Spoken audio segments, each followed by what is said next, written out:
Good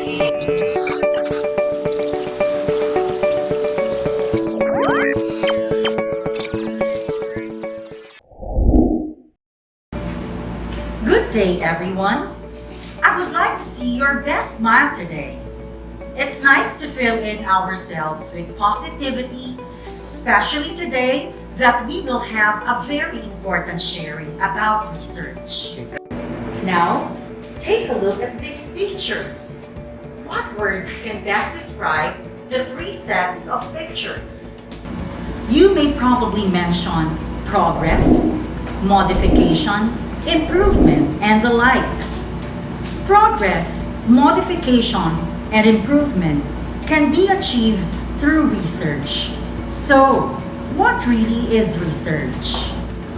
According to Hampshire.edu, research is a process of systematic inquiry that entails collection of data, documentation of critical information, and analysis and interpretation of that data or information in accordance with suitable methodologies set by specific professional fields and academic disciplines. Before we dig deeper into our discussion, let us first be acquainted with our lesson objectives.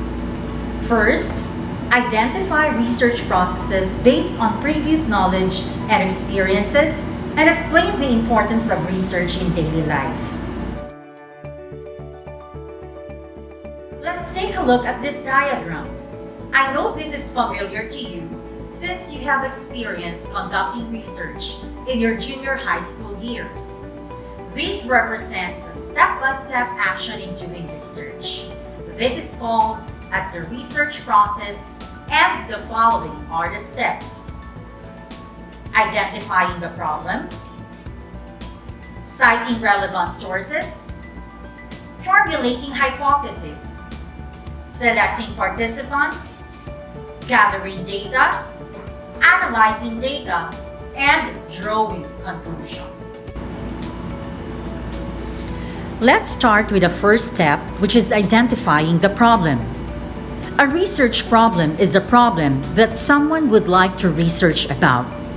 It involves areas of concern, such as condition that needs to be improved, difficulties that should be eliminated, or questions that require answers.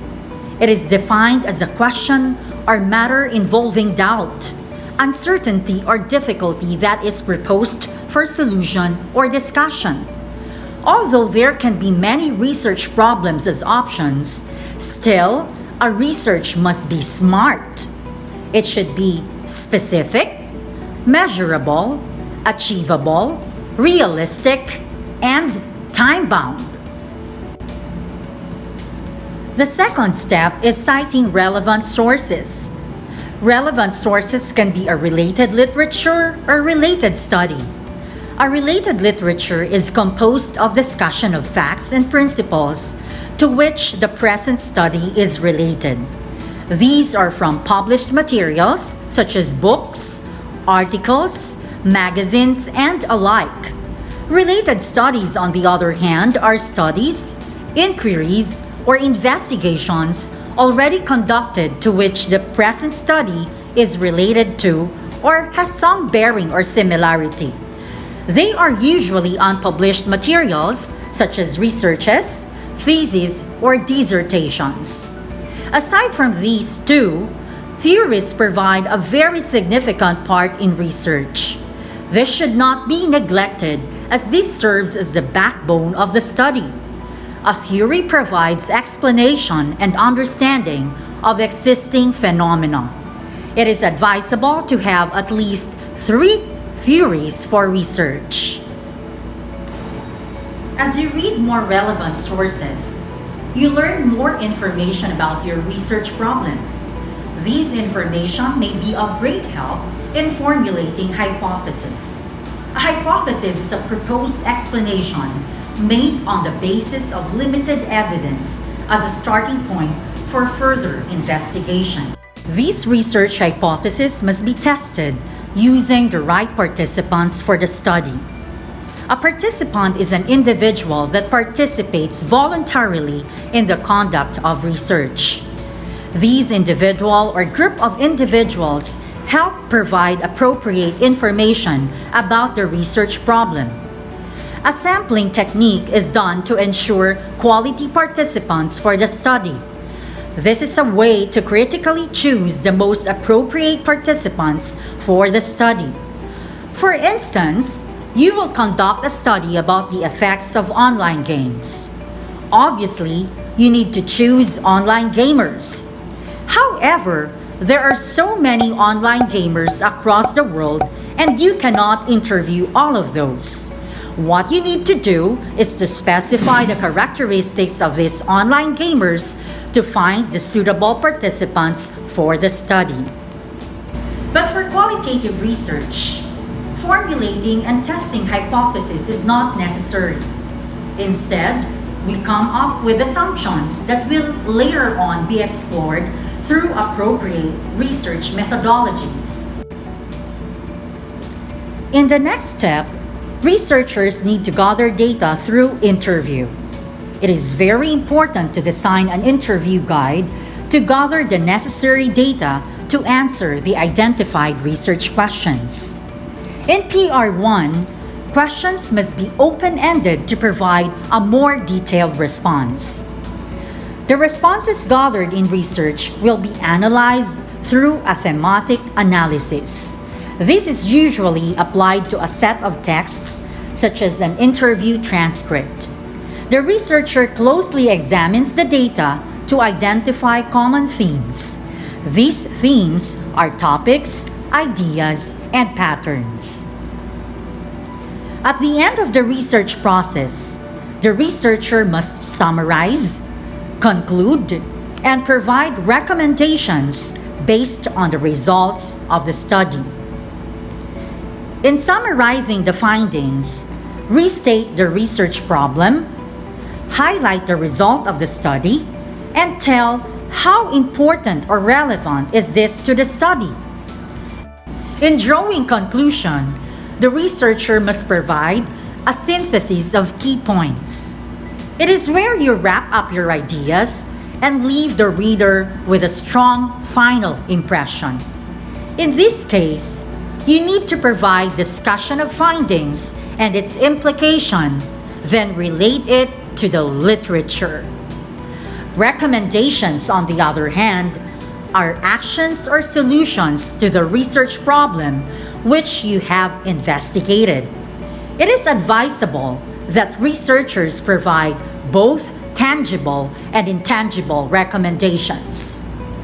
Tangible recommendations provide specific solutions to the problem. These may also be called as sustainable solutions to the problem, while intangible recommendations provide general actions that an individual can do to avoid the problem. These solutions are subjective and cannot be measured. Great! Now, we have a simple background of the research process. Don't worry, because as we go along with our lessons, you will learn more of these steps. As you can see from the graphic organizer, the research process is presented in a cycle, which means research is never ending because the world is ever changing. What is true today may no longer be the same as tomorrow. And this is one of the importance of research.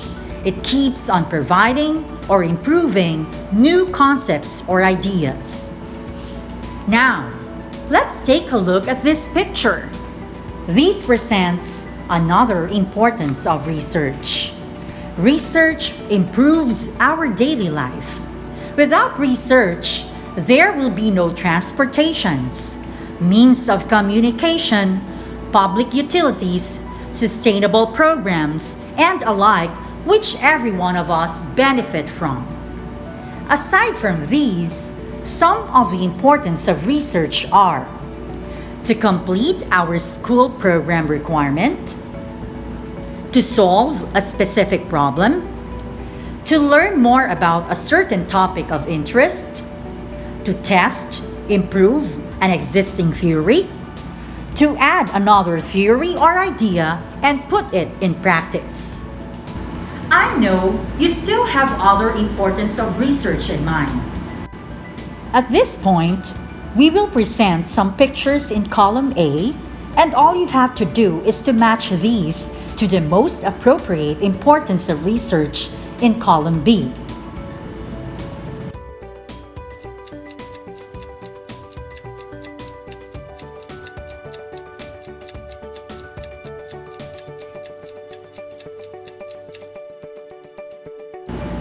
Perfect! This time, I want you to recall the research process. Let's fill in the cycle with those step-by-step procedure in conducting research.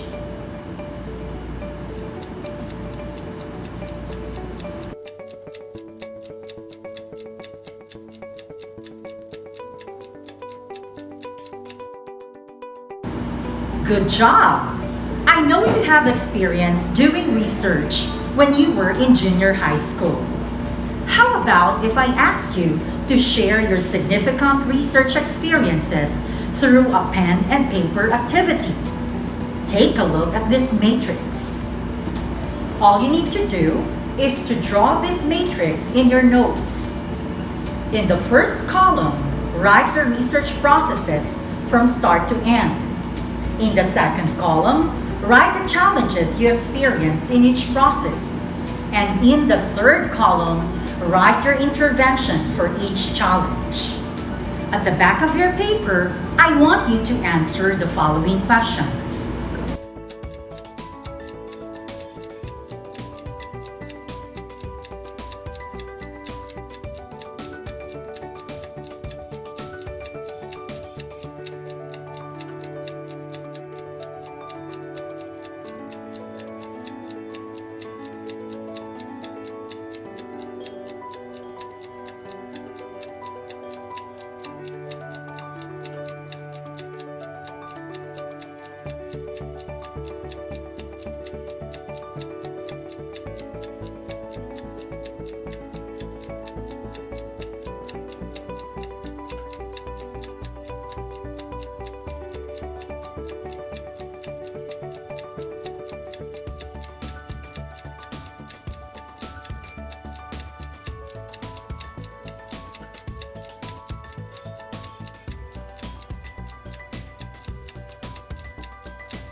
Time's up!